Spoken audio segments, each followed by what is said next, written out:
नमस्कार दोस्तों। Hindi steno dictation 100 word पर मिनट 800 शब्द होने वाले हैं।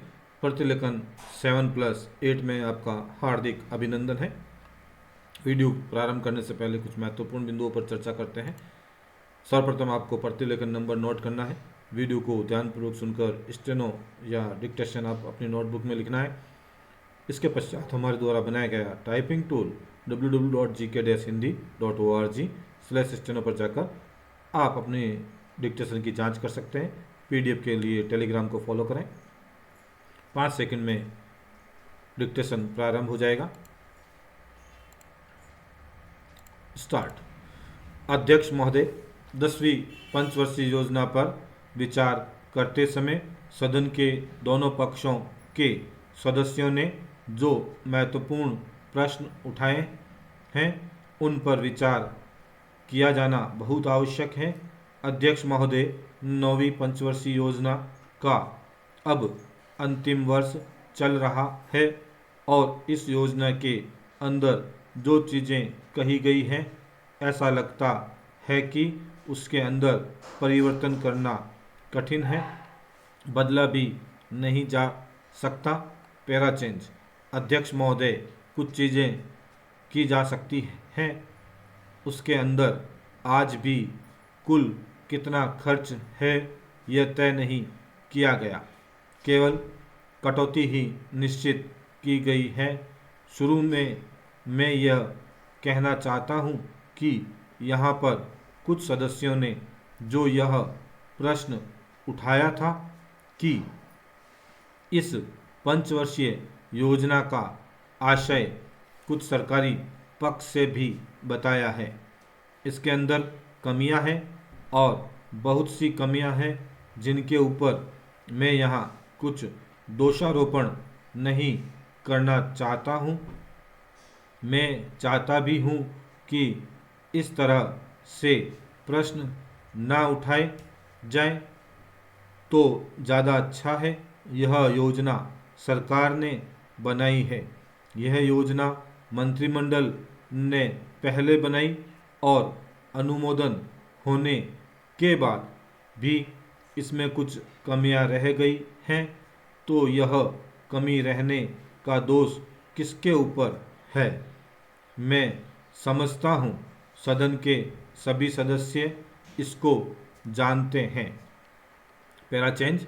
बहुत से लोगों ने दिल्ली के प्रश्न उठाए जो दिल्ली के साथ अन्याय किया गया है, तो मैं समझता हूँ इस बारे में सब आवाज़ उठाएं। इस बात की आज ज़्यादा ज़रूरत है। मैं यह कहना चाहता हूँ भारत सरकार से या जिन्होंने ये सारी योजनाएं बनाई उन्होंने वास्तव में यहाँ के साथ बड़ा बुरा किया, यहाँ के साथ अन्याय किया, क्योंकि उन्होंने इस पंचवर्षीय योजना को बनाते समय ध्यान नहीं दिया कि क्या योजना बना रहे हैं, गलत बना रहे हैं या सही बना रहे हैं, इनसे क्या लाभ हानि होगा, इन सब बातों पर उन्होंने विचार नहीं किया। तो मैं समझता हूँ ऐसी परिस्थितियों के अंदर यह बात ठीक नहीं है।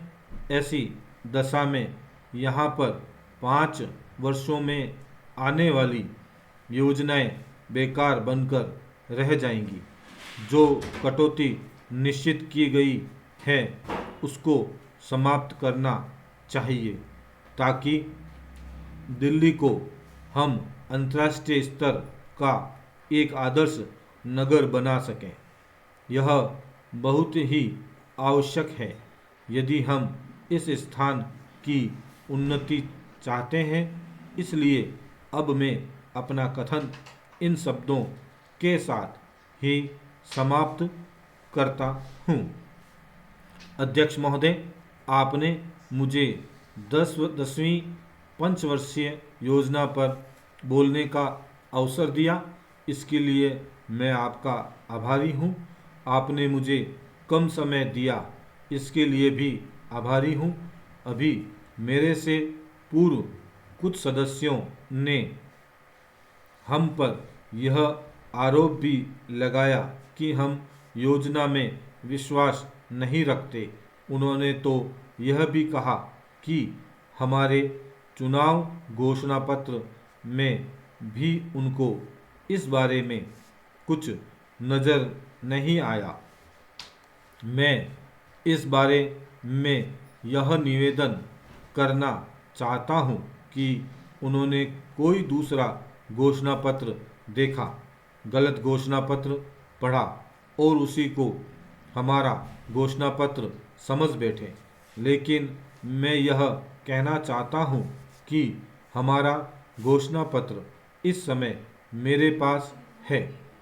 इस घोषणा पत्र में हमारी घोषणा में योजना के बारे में स्पष्ट रूप से कहा गया है कि हम योजना पर विश्वास रखते हैं, लेकिन ऐसी योजना पर विश्वास नहीं रखते जो जनता के दुखों को दूर नहीं कर सकती, जो जनता के कष्ट दूर नहीं कर सकती। आज तक जितनी योजनाएं बनाई गई हैं, जिन्हें हम पहली पंचवर्षीय योजना, दूसरी पंचवर्षीय योजना और 10वीं पंचवर्षीय योजना आदि कहते हैं, और उन योजनाओं में हमने जो कुछ निर्धारित किया, उनसे हम जनता के दुखों को दूर नहीं कर सके और जनता के कष्ट दूर नहीं हुए। इन योजनाओं के परिणाम भी हमारे सामने हैं। बड़े बड़े अनुभवी बैठे, उन्होंने योजनाएं बनाई, लेकिन योजनाएं ठीक प्रकार से कार्यान्वित नहीं की गई। उन योजनाओं में काफ़ी दोष थे, जिसके कारण ये योजनाएं लोगों के दुखों को दूर नहीं कर सकी। लोग दुखी ही रहे। पहला चेंज मैं यहाँ पर कहना चाहता हूँ कि जो हमारी योजना थी उसका परिणाम क्या निकला। उसका परिणाम यही निकला कि हमें रुपए का मूल्य कम करना पड़ा। जो योजना होती है वह राष्ट्रीय धन को ऊंचा करने के लिए बनाई जाती है, लेकिन हमारे सामने आंकड़े हैं, इसका परिणाम हमारे सामने हैं। हमने अब तक 9 पंचवर्षीय योजनाएं कार्यान्वित की हैं, लेकिन हमारी प्रति व्यक्ति आय में और जीवन स्तर में अपेक्षित वृद्धि नहीं हुई है।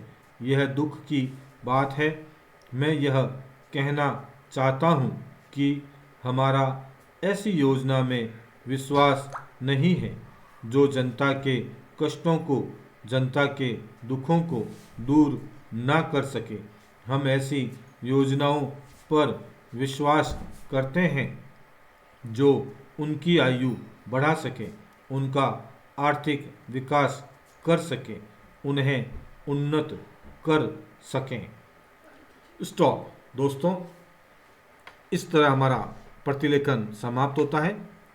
कुछ महत्वपूर्ण बिंदु पुनः चेक कर लेते हैं। प्रतिलेखन नंबर नोट कर लिया है हमने, डिक्टेशन हम अपनी नोटबुक में लिख चुके हैं। अब हम हमारे द्वारा बनाए गए टाइपिंग टूल पर जाएंगे। www.gk-hindi.org/steno पर जाकर आप अपनी टाइपिंग की जांच कर सकते हैं, अपने डिक्टेशन की जांच कर सकते हैं, और यदि उसमें कोई कमी पेशी हो तो कमेंट में आप अपनी सलाह ज़रूर कर दें। इसके पीडीएफ के लिए आप टेलीग्राम को फॉलो करें, वहाँ पर आपको पीडीएफ मिल जाएगी। दोस्तों, इस मेहनत के लिए एक लाइक बनता है, तो एक लाइक ज़रूर करें। अपने वीडियो, ऐसे ही वीडियो देखने के लिए चैनल को सब्सक्राइब करना ना भूलें और अपने दोस्तों के साथ शेयर ज़रूर करें। धन्यवाद दोस्तों।